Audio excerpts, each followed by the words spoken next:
স্বাগত সবাইকে আমাদের চ্যানেল। তোমরা সবাই জানো কনসেপ্টস অফ বায়োলজি।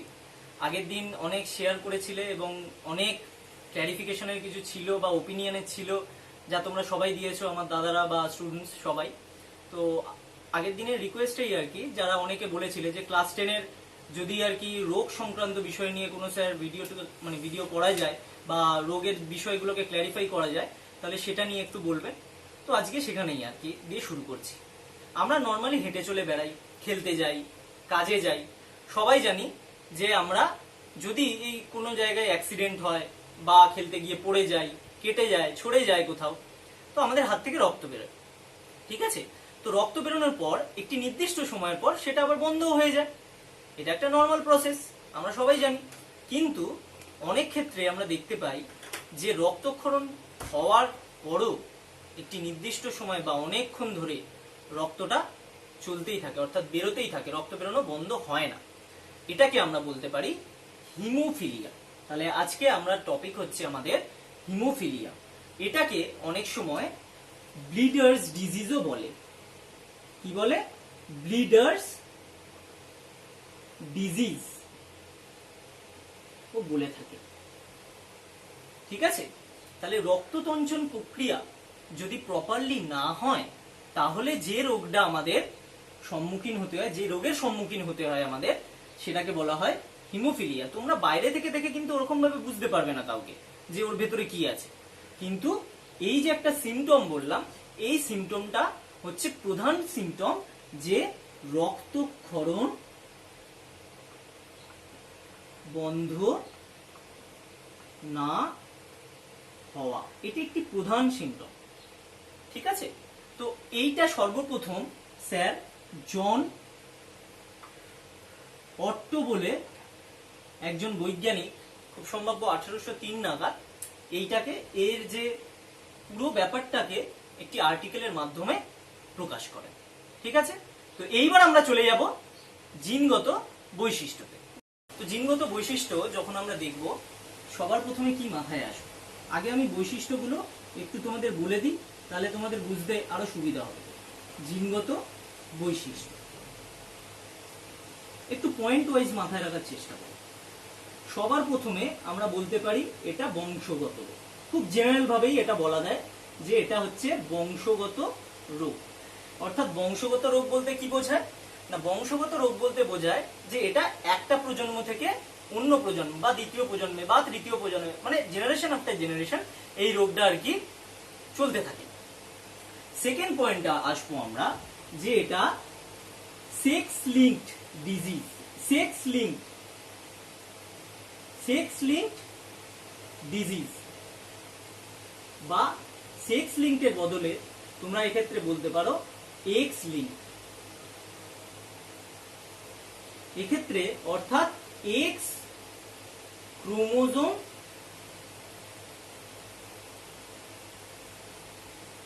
ঘটিত রোগ। অর্থাৎ আমরা বলতে পারি যে এক্স ক্রোমোজোম ঘটিত রোগ।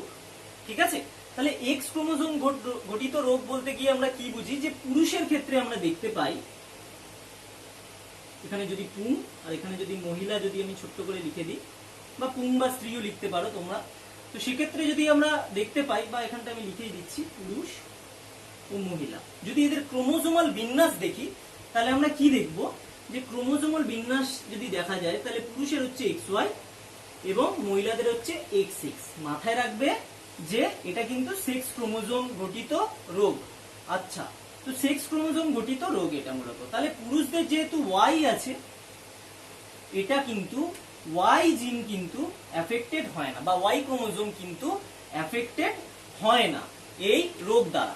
কিন্তু এক্স ক্রোমোজোম যেখানে আছে, সেখানে কিন্তু এই যে, অর্থাৎ এটা এক্স ক্রোমোজোম ঘটিত রোগ, যে যার জন্য যে জিনটা দায়ী সেটা হচ্ছে প্রচ্ছন্ন জিন, এক্ষেত্রে কিন্তু দায়ী।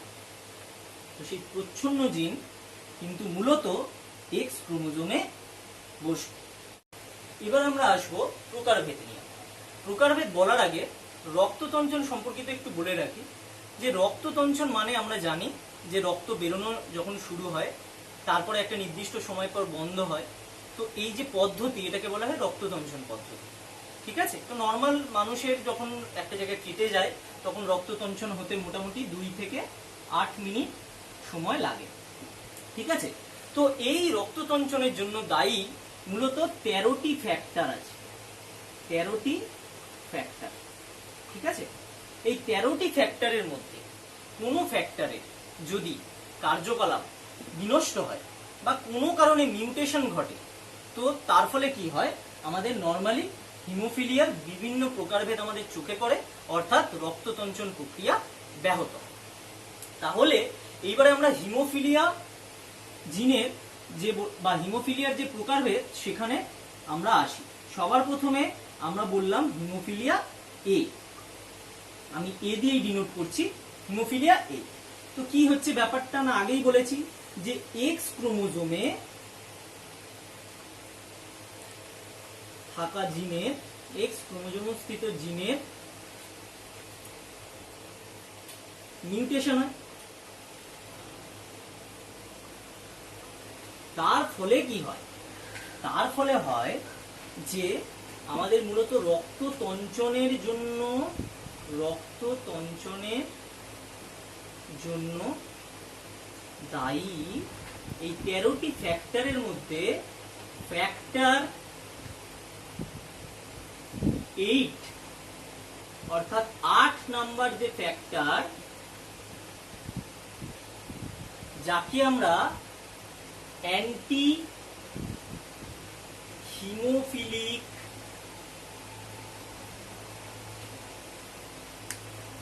ফ্যাক্টর বলে থাকি, এটা উৎপন্ন হয় না। ঠিক আছে, বা ফল্টি প্রোডাকশন হয়। তার ফলে কি হয় যে আমরা যখন দেখি যে রক্ততঞ্চন প্রক্রিয়ার যে নরমাল সময়সীমা সেটা বেড়ে যায় বা রক্ততঞ্চন ব্যাহত হয়। ঠিক আছে। তো এইটা দেখলাম আমরা হিমোফিলিয়া এ, যেখানে মূলত 10,000, এইটা একটু মাথায় রাখবে, 10,000 জনের মধ্যে একজনের হিমোফিলিয়া হয়ে থাকে। ঠিক আছে, মূলত 85% ক্ষেত্রে আমরা হিমোফিলিয়া এ চোখে পড়ি। তো নেক্সট আমরা যাব এবার হিমোফিলিয়া বি তে। সবই মূলত একই থাকবে। তুমি একটা জিনিস লক্ষ্য করো তোমরা, যে হিমোফিলিয়া বি যখন আমরা দেখব, সেটাও তো এক্স ক্রোমোজোম স্থিত জিনের মিউটেশন। এক্ষেত্রে কিন্তু রক্ততঞ্চনের জন্য দায়ী যে ফ্যাক্টর, সেই ফ্যাক্টরটারই চেঞ্জ হবে, অর্থাৎ সেক্ষেত্রে আমরা পাবো ফ্যাক্টর 9, অর্থাৎ যাকে আমরা তখন বলবো, বা এই ফ্যাক্টরটার নাম হচ্ছে প্লাজমা থ্রম্বোপ্লাস্টিন। এই যে ফ্যাক্টরগুলো, এই ফ্যাক্টরগুলো অবশ্যই মনে রাখতে হবে, প্লাজমা থ্রম্বোপ্লাস্টিন। তো সেক্ষেত্রে কি হচ্ছে, যেহেতু হিমোফিলিয়া বি এর ক্ষেত্রে ফ্যাক্টর 9 এর অনুপস্থিতির জন্য কি হচ্ছে, রক্ততঞ্চন প্রক্রিয়া তখন ব্যাহত হচ্ছে। ঠিক আছে। তো এইটা হলো হিমোফিলিয়া বি। মূলত এটা রয়্যাল ফ্যামিলি বা মহারানী ভিক্টোরিয়ার ফ্যামিলিতে সবার প্রথম দেখা গিয়েছিল। তো তার জন্য এটাকে আমরা অনেক সময় রয়্যাল ডিজিজও বলে থাকি, এটাকে আমরা রয়্যাল ডিজিজও বলে থাকি। এইবারে আমরা যাব হিমোফিলিয়া সি তে। হিমোফিলিয়া সি যদিও তোমাদের বর্তমান পাঠ্যক্রমে নেই এবং এটা একটু রেয়ারও বটে, রেয়ারও হয়। তো এক্ষেত্রে কি হয় না, ফ্যাক্টর নাম্বার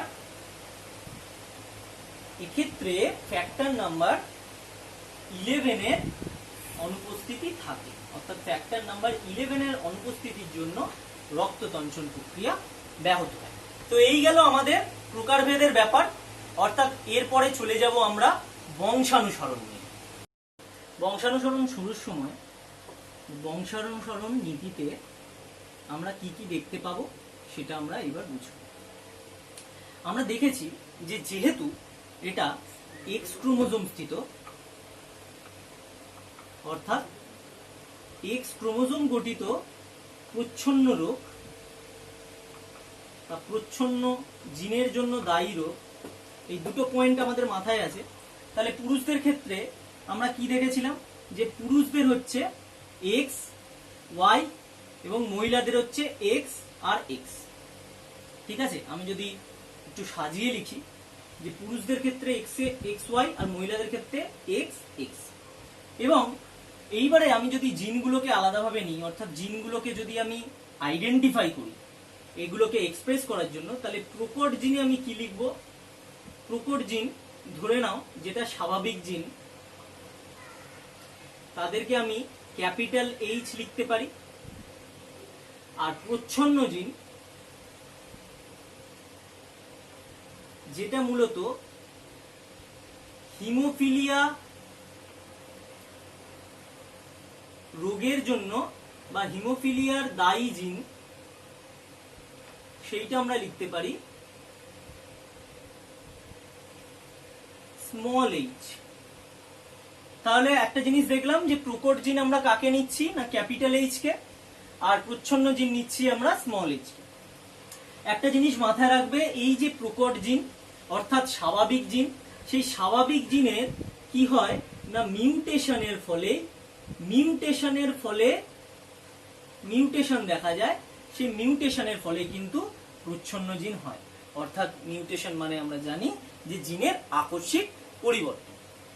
এইবারে আমরা একটু সাজিয়ে বিষয়টাকে আমরা দেখব যে কি কি কন্ডিশন হয় পুরুষের ক্ষেত্রে এবং মহিলাদের ক্ষেত্রে। তাহলে এখানটা আমি যদি মুছে দিই তাহলে আমরা দেখতে পাবো এখন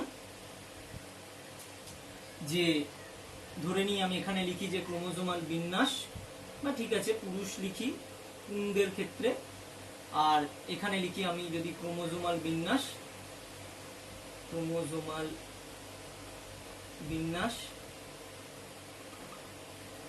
আর তার সাথেও যদি জিনটা যুক্ত করে দিই এবং এখানে লিখি তার প্রকাশ, অর্থাৎ ফিনোটাইপটা কেমন। তো পুং বা পুরুষের ক্ষেত্রে আমরা যদি দেখি যে আমরা আগেই বলেছি যে এক্স আর ওয়াই ক্রোমোজোম, এবং মহিলাদের ক্ষেত্রে এক্স এক্স ক্রোমোজোম। তাহলে কটা ব্যাপার দেখা যায় এখানে। পুরুষের ক্ষেত্রে যদি এক্স ক্রোমোজোমে মূলত আমাদের ক্যাপিটাল এইচ থাকে, ক্যাপিটাল এইচ, এবং ওয়াই ক্রোমোজোমে যেহেতু হয় না, কেন? আচ্ছা, কেন হয় না এটা একটু জানা দরকার। যে এক্স ক্রোমোজোম গঠিত রোগ, তাহলে ওয়াই ক্রোমোজোমে কেন আর কি এই জিনটা বা এইখানে আর কি অবস্থান করে না?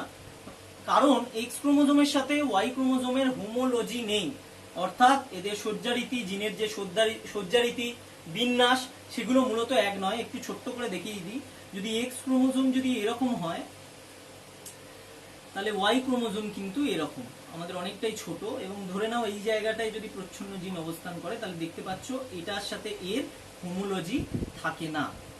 তো সেই কারণে আর কি আমরা বলতে পারি যে এটা মূলত এক্স ক্রোমোজোম গঠিতই রোগ। ঠিক আছে, তো এক্স এইচ যদি হয় তাহলে এক্সপ্রেস হবে কিভাবে না স্বাভাবিক।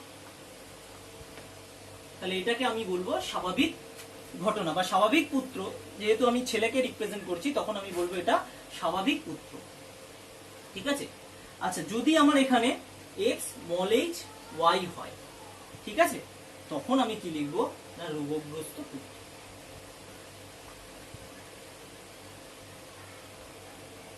তাহলে বোঝা গেছে যে এক্স ক্যাপিটাল এইচ ওয়াই হলে আমাদের স্বাভাবিক হচ্ছে, আর এক্স স্মল এইচ ওয়াই হলে আমাদের রোগগ্রস্ত পুত্র দেখা দিচ্ছে। এইবার আমরা দেখে নেব মহিলাদের ক্ষেত্রে কি হচ্ছে। তো মহিলাদের ক্ষেত্রে আমরা জানি মূলত দুটি এক্স ক্রোমোজোম থাকে। তাহলে যদি এখানটাও আমি একটু মুছে দিই, মহিলাদের ক্ষেত্রে দুটি এক্স ক্রোমোজোম থাকে। তাহলে আমি দেখিয়েছিলাম যে এখানে আমি আর একটু লিখে দিই তোমাদের, তাহলে মাথায় থাকবে প্রকট বলতে স্বাভাবিক যেটা সা লিখলাম ওটা হচ্ছে ক্যাপিটাল এইচ, আর প্রচ্ছন্ন হচ্ছে রোগগ্রস্ত অর্থাৎ হচ্ছে রয়কার দিলাম সেটা হচ্ছে স্মল এইচ। তাহলে তোমাদের এই জিনিসটা মাথায় থাকবে। তাহলে যখন স্বাভাবিকের সময় তখন আমি নিতে পারি দুটোই ক্যাপিটাল এইচ, তখন আমরা পেয়ে যাব স্বাভাবিক কন্যা সন্তান। আবার হচ্ছে যখন আমি বলতে পারি যে এখানে ক্রোমোজোমাল বিন্যাস যদি একটা ক্যাপিটাল এইচ হয় অর্থাৎ একটা ভালো জিন এবং যদি একটা খারাপ জিন থাকে তখন এক্সপ্রেস হবে স্বাভাবিকভাবেই, কিন্তু জিনগত যদি বৈশিষ্ট্য দেখি তাহলে এটাকে আমরা বলতে পারবো বাহক। কেন না এর ভেতরে একটা খারাপ জিন কিন্তু লুকিয়ে আছে, যেটা হয়তো এক্সপ্রেস হয়নি কিন্তু এটা লুকিয়ে আছে, যেটা পরবর্তী প্রজন্মে কোনো কন্যা সন্তান বা পুত্র সন্তান রোগগ্রস্ত হবে কিনা তার নির্ধারক হতে পারে। কিন্তু নেক্সট আসবো আরেকটি কন্ডিশনে, যেখানে আমরা দেখতে পাবো এক্স স্মল এইচ, অর্থাৎ এক্স স্মল এইচ এবং এক্স স্মল এইচ অর্থাৎ দুটোই খারাপ জিন। তখন তো আমরা এটাকে পুরোপুরি লিখতে পারি যে ক্ষেত্রে পুরোপুরি আর কি রোগগ্রস্ত হবে। ঠিক আছে, এতদূর আশা করি বুঝতে পেরেছো তোমরা। এইবারে আমরা একটা ছোট্ট উদাহরণ দিয়ে বিষয়টাকে একটু ক্ল্যারিফাই করার চেষ্টা করি। ঠিক আছে, একজন স্বাভাবিক পুরুষের সাথে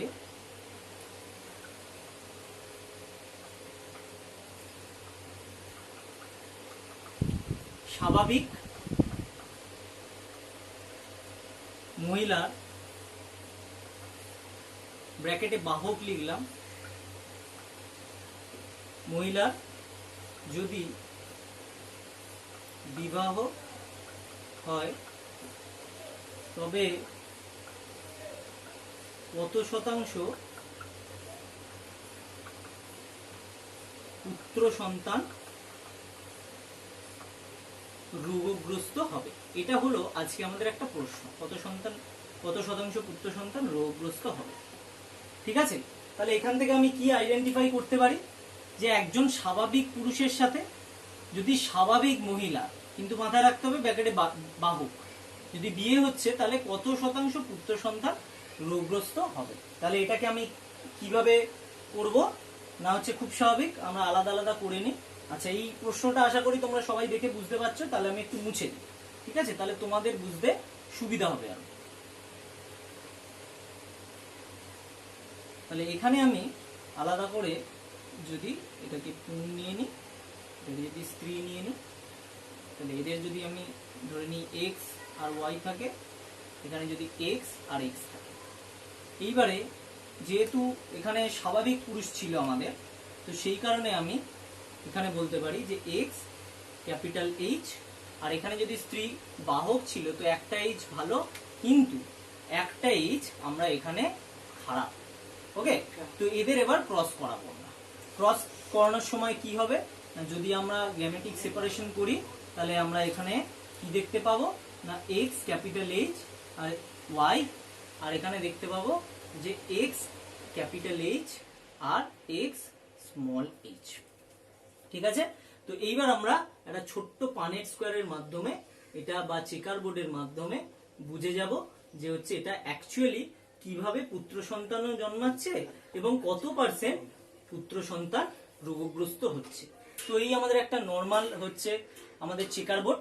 তো এখানে যদি আমরা একদিকে পুরুষ রাখি, পুংগ্যামেট রাখি, একদিকে স্ত্রী গ্যামেট রাখি, তাহলে আলাদা আলাদা করে নিই।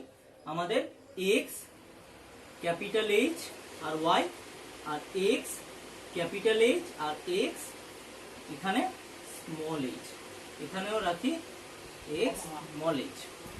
ঠিক আছে, তাহলে আমরা যদি ক্রস করি তাহলে X capital H, X capital H, X capital H Y, X capital H আর এক্স স্মল এইচ, আর এখানে আমরা করতে পারি যে এক্স স্মল এইচ ওয়াই।